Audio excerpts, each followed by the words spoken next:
মা বোনেরা মাসিক অবস্থায় ভুলেও এই 5টি খাবার খাবেন না। যদি এই 5টি খাবার খান তাহলে ধীরে ধীরে আপনি ক্যান্সারের দিকে আক্রান্ত হবেন, অথচ আপনি নিজেও জানবেন না। মা বোনদের জন্য পিরিয়ড হওয়া, মেনস্ট্রুয়েশনাল পিরিয়ড, এটা একেবারে স্বাভাবিক অবস্থা। আর এটা হচ্ছে যালিকা হুকমুল্লাহু ইয়াহকুমু বাইনাকুম, আর এটাই হচ্ছে আল্লাহ তাআলার বিধান। আল্লাহ তাআলা আমাদের জন্য এটা ফয়সালা করে দিয়েছেন।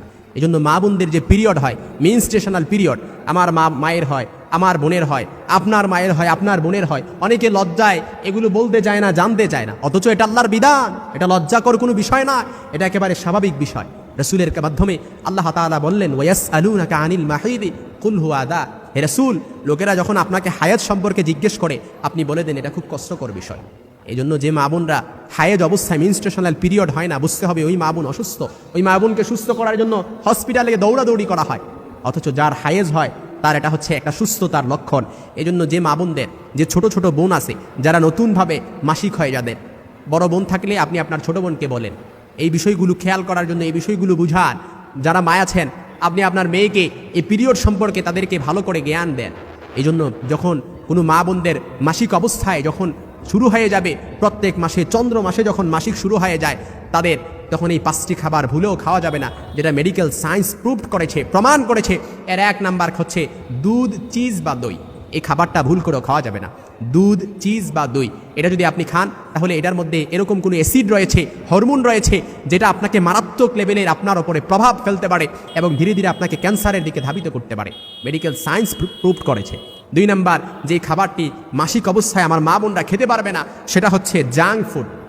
জাঙ্ক ফুড এটা এমনিতেই শরীরের পক্ষে ভালো নয়, কিন্তু মাসিকের সময় যদি এই জাঙ্ক ফুড খাওয়া হয়, এটা তো আরও বিপদ ডেকে আনবে, আরও মারাত্মক লেভেলের বিপদ ডেকে আনবে।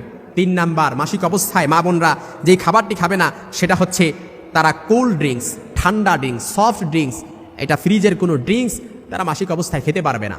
আর এই মাসিক অবস্থায় খাবারটা খাওয়ার ফলে আপনি দেখবেন 5-10 বছর পরে মারাত্মক লেভেলের ক্যান্সারে আপনি আক্রান্ত হয়ে গেছেন।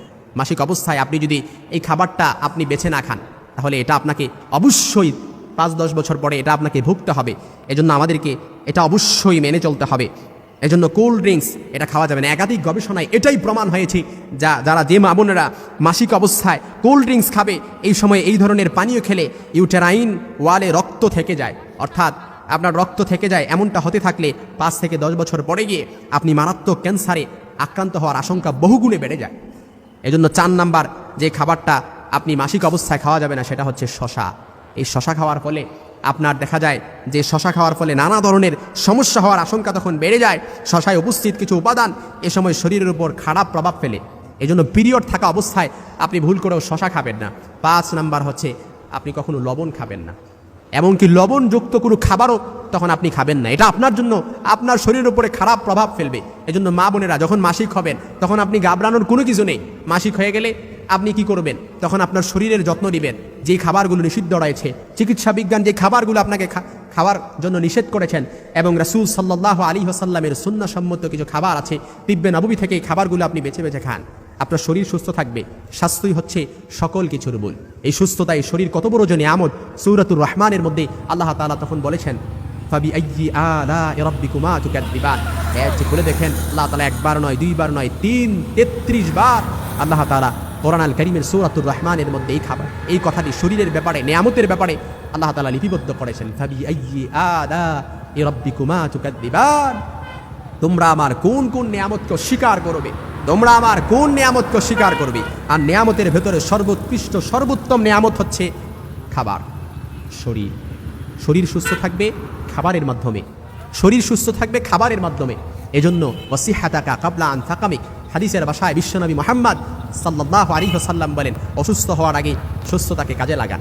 এজন্য আপনি আপনার শরীরকে সুস্থ করার জন্য আপনার খাবার, যেটা একেবারে নিট অ্যান্ড ক্লিন খাবার লাগবে। ফরমালিন মুক্ত খাবার খেতে হবে। এই যে মায়ের দুধের ভেতরে হাররাং ফিস শিতা বারিদাং ফিস সাইফ, ঠান্ডা লাগতে দেরি ওটা গরম হয়ে যায়, গরম লাগতে দেরি ওটা ঠান্ডা হয়ে যায়, কারণ এটার 4 দিক থেকে কুদরতি দ্বারা বেষ্টন করা। এই জন্য আল্লাহ তাআলা আমাদেরকে যেই নিয়ামত দিয়েছেন, এই যে আমাদের পেটের ভেতরে যে পাকস্থলী রয়েছে, এই পাকস্থলীর ভেতরে আল্লাহ তাআলা একটা পিত্তরস দিয়েছেন। এই পিত্তরস থেকে, খেজুর থেকে যেভাবে রস টপ টপ করে বের হয়, এই পিত্তরস থেকে রস টপ টপ করে বের হয়ে আমাদের খাবারটাকে পিউরিফাই করে এটাকে হজম করে। এই জন্য আল্লাহ তাআলা অনেক নিয়ামত দিয়েছেন। এই জন্য মা বোনেরা মাসিক অবস্থায় না ঘাবড়িয়ে তারা 5টি খাবার, আমার মনে করে 5টি খাবার চিকিৎসা বিজ্ঞান প্রমাণ করেছে, এই 5টি খাবার যদি তারা ভুল করেও খায়, তাহলে দেখা যাবে যে আস্তে আস্তে তাদের এই ক্যান্সারের দিকে তারা ধাবিত হচ্ছে, ক্যান্সারের ঝুঁকি তাদের বহুগুণে বেড়ে গেছে। আল্লাহ তাআলা আমাদের মা বোনদেরকে বোঝার তৌফিক দান করুন।